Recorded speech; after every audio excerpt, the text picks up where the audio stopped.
for growth. And not really for ourselves, but for the congregation as a whole. So that's what we're going to be taking a look at, but as we start into that, I will say this about our son. Our son is now 7 pounds and 14 ounces, which means that he is 2 pounds more than when he was born. And that doesn't seem like a lot of weight, but at the same time, that's 30% or better of his whole body weight.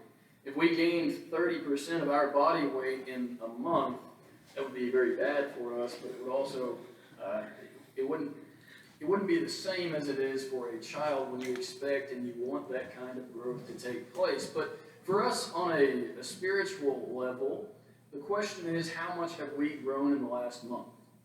Or how much have we grown since the start of this year? Or since the beginning of this pandemic? How much have we grown in Christ? How much have we grown as a congregation? And if we look at it honestly, unfortunately, our congregation and most congregations have come to almost a standstill over the last year. It's a lot harder to have any kind of fellowship. It's a lot harder to do the same things that we're used to doing. But as we hope to get out of all of this, and as we hope to move forward, the question is, how are we going to grow? And the answer is we have to plan for it. And that's what we're going to take a look at. Starting again with this motivation of asking the question, why do we need to grow? In Numbers chapter 14, here we find the Israelites after they have left the land of Egypt, and as soon as they get out, of course, the first thing that they do is complain. So we start in verse 2 of chapter 14, Numbers here. It says, "And all the children of Israel complained against Moses and Aaron, and the whole congregation said to them, if only we had died in the land of Egypt, or if only we had died in this wilderness. Why has the Lord brought us to this land to fall by the sword, and that our wives and children should become victims? Would it not be better for us to return to Egypt?" Verse 4, "And so they said to one another, let us select a leader and return to Egypt." I don't know if you remember exactly what was happening to the Hebrew people in Egypt, but as I remember, it wasn't too good.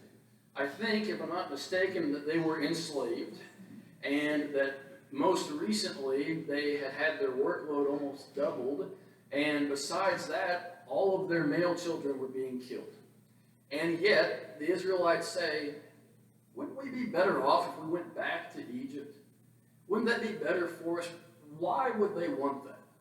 Why would you ever want to go back to a place that was that terrible for you to be? And the answer is the same answer that we have today a lot of times. The same reason that people stay in bad situations. It's because it's what's familiar. And for some reason, we would rather stay with what is familiar. We would rather stay with what is predictable, even if it's painful. Even if we know that it's not a good situation, too often we'll stay there just because it's what we're used to. And the Israelites did just that, and it's easy enough for us to do exactly the same. So they were comfortable even though things weren't going well for them. And that's the whole problem with growing. We get comfortable where we're at even if we know it's not where we need to be. So we have to have growth. So why should the Israelites have tried to grow in this instance instead of just wanting to go back to what was easy, what was comfortable, what was familiar to them? Well, the first reason is the motivation for all things, which is for the sake of God.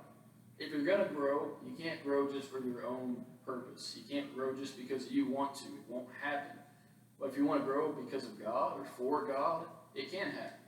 So if you're going to grow for God, it's going to look a little bit different. Here in Numbers chapter 13, so the chapter before this actually, whenever they're ready to spy out the land of Canaan, the promised land, well, it says after they come back, and they gave the children of Israel a bad report of the land, which they had spied out, saying that the land through which we have gone as spies is a land that devours its inhabitants, and all the people whom we saw in it are men of great stature. Why would it be that when you have Egypt behind you, where your people were being enslaved and killed, and you have the promised land before you, that you would think it's better to go back to that instead of move forward to the promised land? There are a few different motivating factors that you can find in that, but one of them has to be priority. The priority was not to serve God. The priority was what's easiest, what's best for me. And of course, that's not a very good growth mindset. If I'm just looking for the easiest way out, then I'm not going to grow the way that God would have me to do. But if I'm focused more on God than on myself, obviously I can make a change there. As a congregation, that has to be true as well. This is not the choice of one individual in these verses here, but it's the choice of the whole people to say, well, I know God wants us to progress into this promised land, but that's a little bit hard to do. So we'd rather just die here or go back to where it was worse for us. And we can do the same thing. The other part of this, though, is beyond just priorities. Maybe the Israelites did have their first priority as being God and His will, but that doesn't matter when you add another piece to this puzzle, which is fear. It's clear in this text that whenever they came back from the land of Canaan that they were terrified. They see giants, literal giants, as we talked about a couple months ago now on Sunday night. They had giants in the land. They were scared of them. It says that the land devoured its inhabitants, and they didn't want to be part of that. They were afraid. And when you're afraid, it doesn't matter what your first priority is, it's going to prevent growth. And it outweighed their priority, if their priority ever was God. But for us, we must be willing to progress, not for our sakes, but for the sake of God. If I want this church to be a bigger, better place to be, and I want it just so I can enjoy it, how much motivation is that? But if I want those things for the church because it's what God would desire for the church, maybe I can start to make some progress. Another part of the motivation for growth is for the future. I guess this applies to me now, as well as to all who are parents in the room. But the question is always with parents and children, do you want for your children, do you want them to have it better than you had? Do you want their life to be better than your life? Or do you want it to be worse? A kind of bad example of this in modern terms is the national debt, which we most recently tripled our spending for the year, of course, in response to a certain pandemic and the economic impact of the choices made surrounding that. But what does that do for the next generation? Well, it says the next generation, we'd like for things to be better off for you than they were for us, but we're not willing to actually see that and make that happen. And we can see that also with the choices that Israel makes back in the Old Testament here. Was it easier for the children of the people that left Egypt for them to not enter the promised land when they had the chance? Did it make it easier on their children to see all of their parents die off in this desert, and for those children to have to wander around for the next 40 years before they ever got to see the promised land? Is that better for them? It was all because of short-sighted thinking that says, well, what's going to be easiest for me right now? If I'm motivated by fear, and if God is not my first priority, then all of my decisions are going to be short-sighted. So this choice for mediocrity is something that affects generation after generation.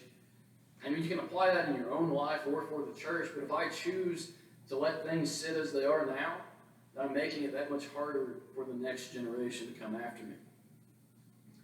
Another point, and this is simple enough for us to understand, but when you stop growing, you start dying. And a lot of people say that as they get older. As I look forward to the age of 27 this year, I see my life flashing before my eyes, and I think, well, if I don't make it to 27, then the alternative is I would be dead. And of course, the older you get, I suppose, the more truth there is to that. But with age, you have two options. You can grow, continue to grow, and reach a higher and higher number on age. Maybe you don't like that number, but the alternative is to not be here anymore. So you can grow or you can die. Another example of that is a familiar tree to us, I imagine. Most of us are familiar with redbud trees. Redbuds are known for their spectacularly fast growth, but they only live about 30 years because that rapid growth starts up, and then as soon as they stop growing, they start dying. And they'll reach a certain point, and after that point, it's just a quick decline toward their death. And that's true for individuals, and that's true for the church. If the church says, well, okay, I'm going to grow, and maybe we'll grow rapidly or slowly, but as soon as we stop growing, we start dying. And that's true in literal terms. If we don't add another member to this congregation, then in 60 years from now, how many would be left in this room?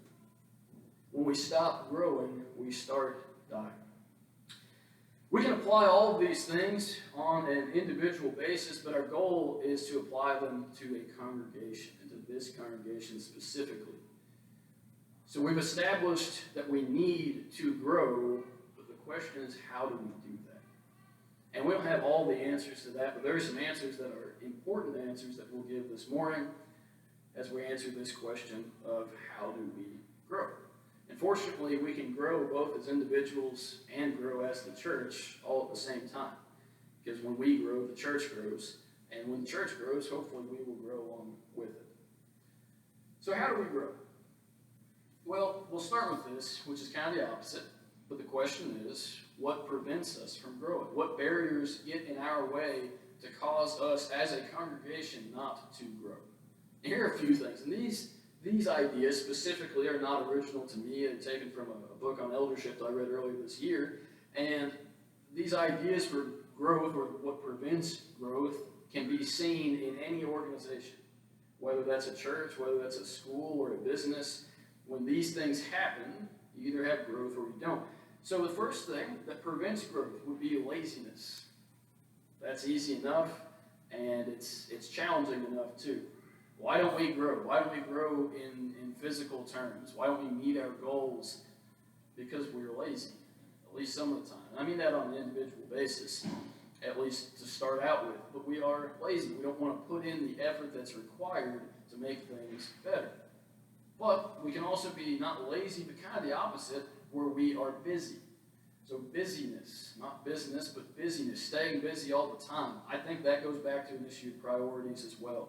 If we're busy all the time, but we're not busy with the things of the Lord, then our priorities are misplaced.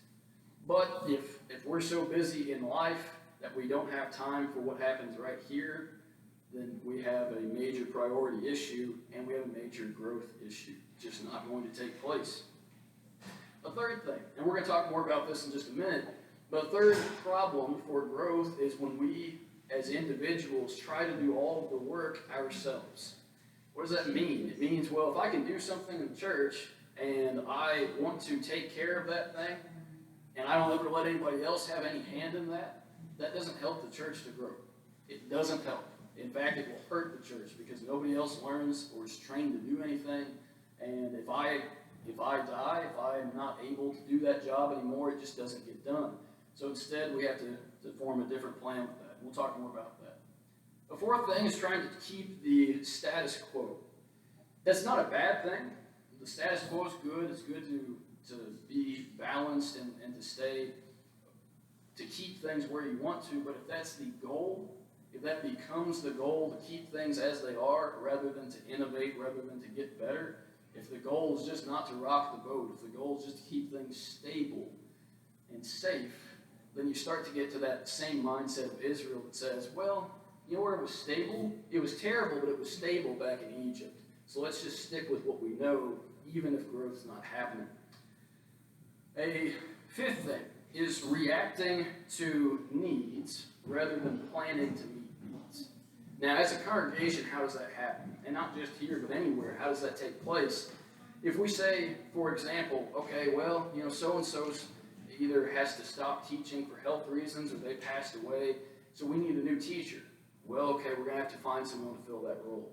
Well, that's one way to deal with it, but the better way to deal with it is, okay, instead of waiting for these people to not be able to teach anymore, we're constantly training more and more teachers. And that way they're in place before we ever have that need. So reaction versus planning for things to take place. And that sixth thing, as far as growth goes, is if we are trying to grow, but we are catering to individual notions that people have. If we're listening to one or two people, and we say, okay, well, that person has this preference.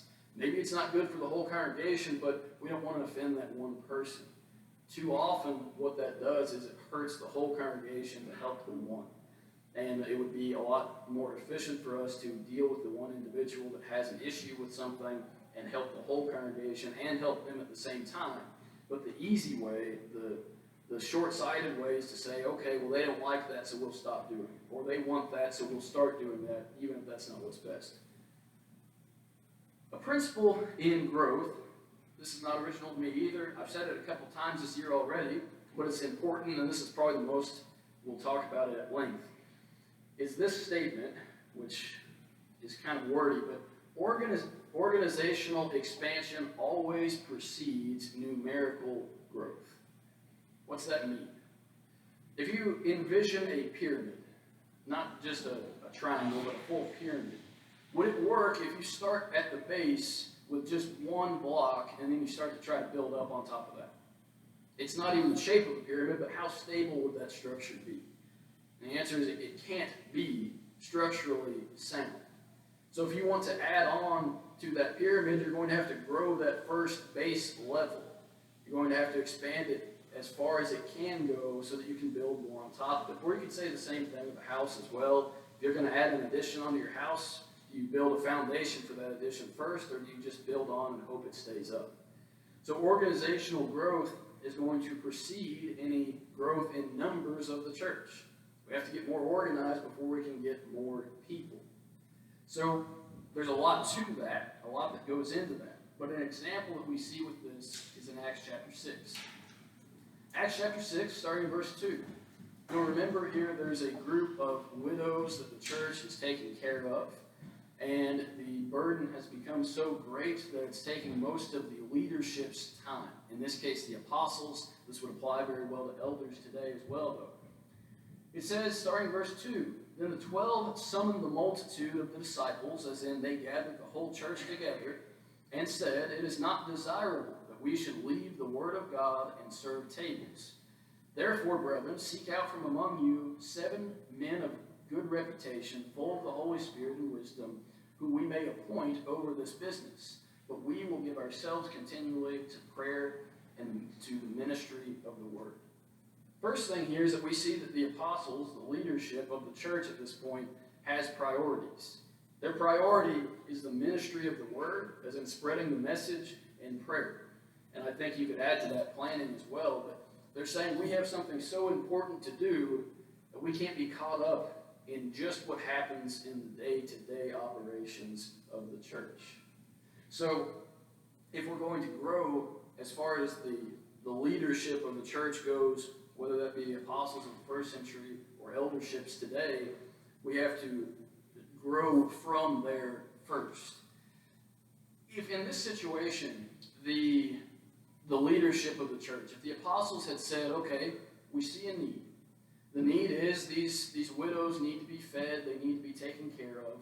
So how are we going to make sure that that happens? Well, we could appoint these 7 men, but I don't know if they're qualified to do it. Or I don't know if they would do it the way that I want it done. Or I don't know if they could get it done in the time, on the timeline that I would like for it to happen.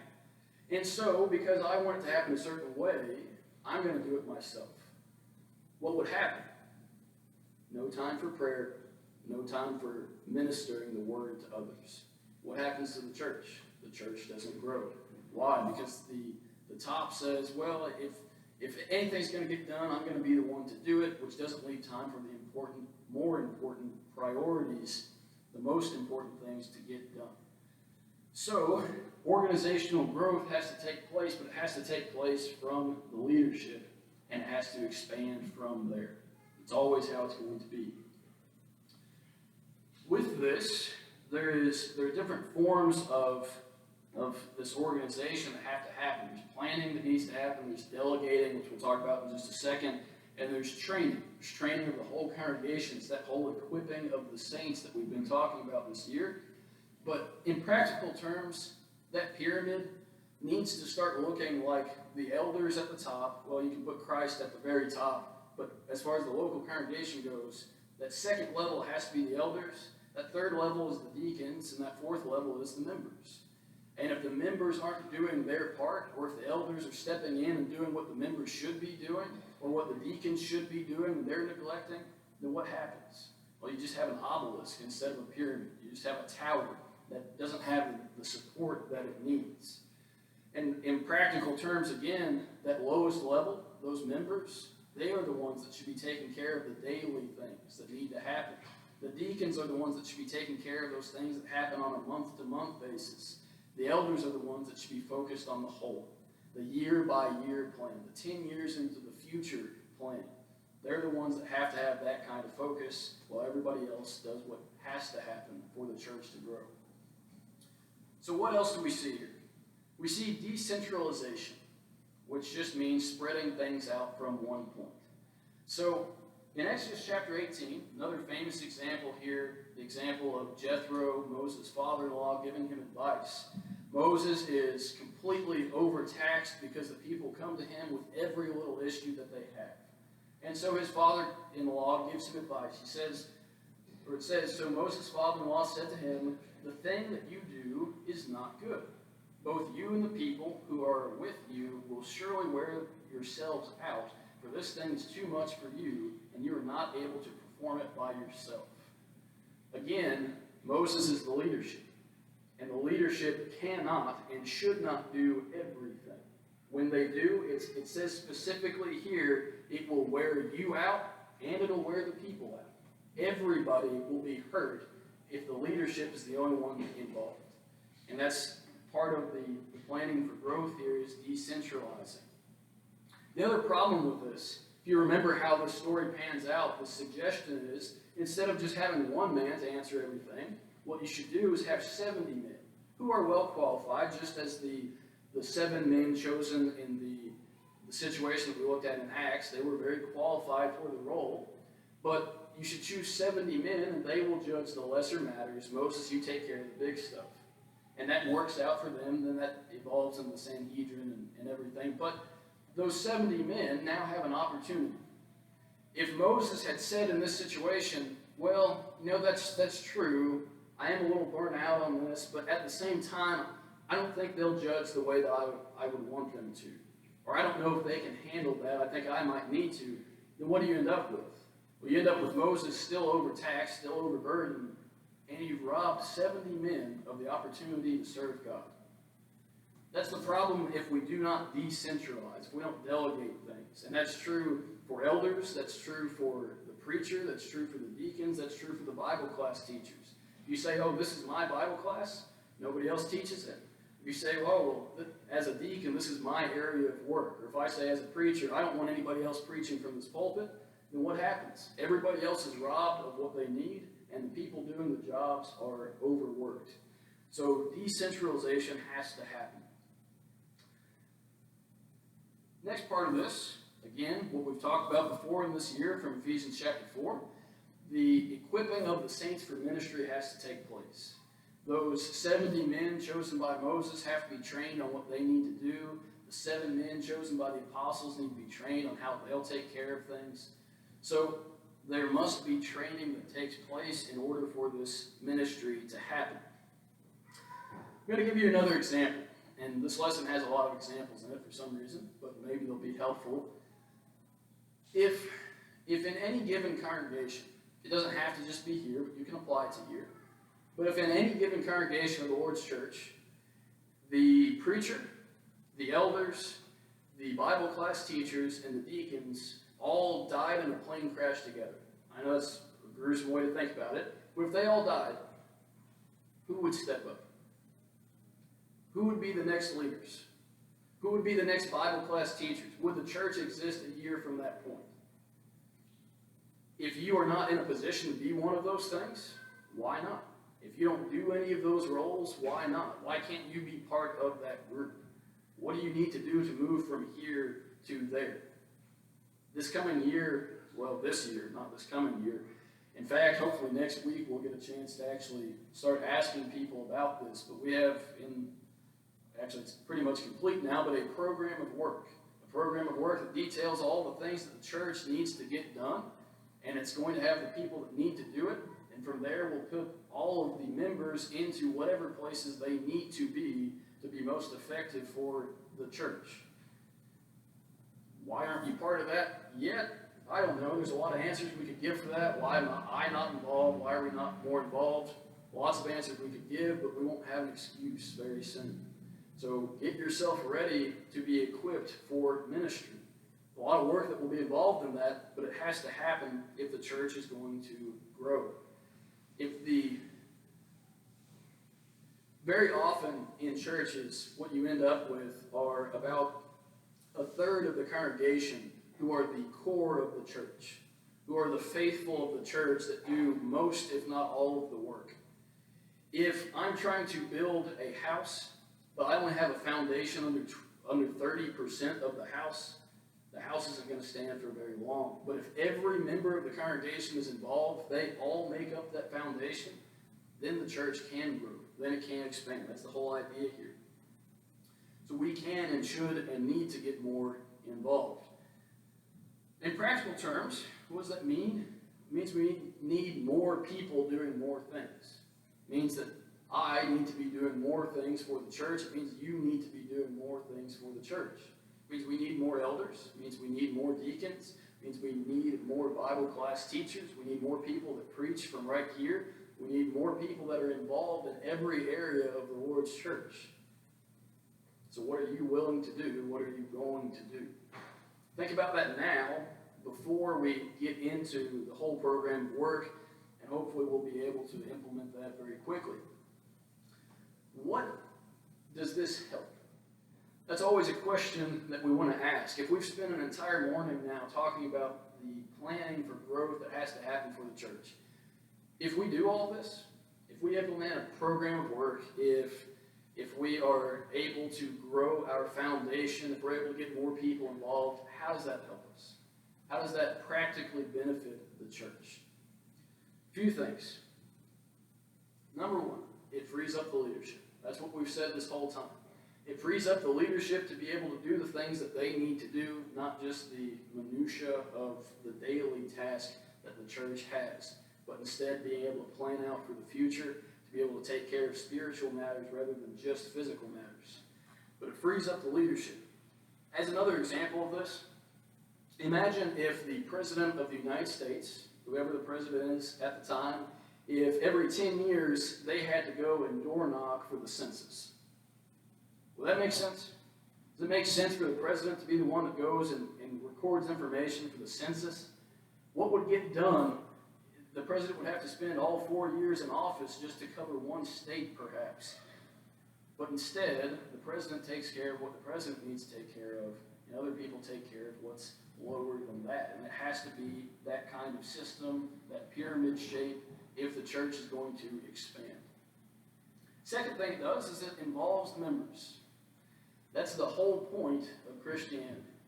That's the whole point of being someone that follows Christ, is to be more like Christ and to serve like Christ served. Christians are supposed to have their hands dirty. Christians are supposed to be involved in the church. If they're not, then the church is not growing. Third thing it does, and this comes from the same book that I was reading about this, but it dismantles the pastor system. I use pastor very specifically here because we're not talking about just preachers, but in the denominational world, the idea of a pastor, very different from a preacher. A pastor in the denominational world, not a biblical idea, is the preacher, but they also function usually as the only elder of the congregation, which means they have all the influence and all the authority, all the power in the congregation.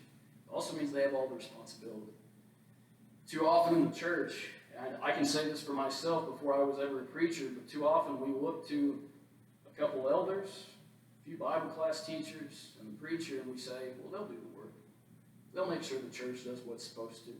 Why do I need to be involved? But when we do all of these things that we're talking about this morning, then we are going to be involved. It's not going to be relying on just those few people. And of course, when we get to the judgment day, it won't be based on what your preacher did. It won't be based on what your elders did. It will be based on what you did for God. This morning, we have an opportunity to grow. This congregation has an opportunity to grow. I think each of you want that to happen.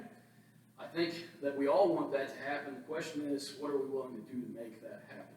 And over the next couple of weeks, we will have opportunity to make that take place if we're willing to be part of it.